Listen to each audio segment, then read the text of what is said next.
This is Richmond Hill, Queens, and you can see today how the wind is blowing. Those trees are like they're gonna break any time. You can see some limb already on the ground, but it's actually very dangerous to be going outside. And one of these trees could collapse, or another limb could fall. So very high winds here in Queens, in Richmond Hill here actually.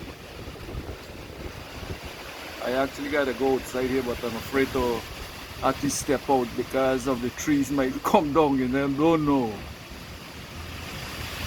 You see there you go, the wind very high. Wow.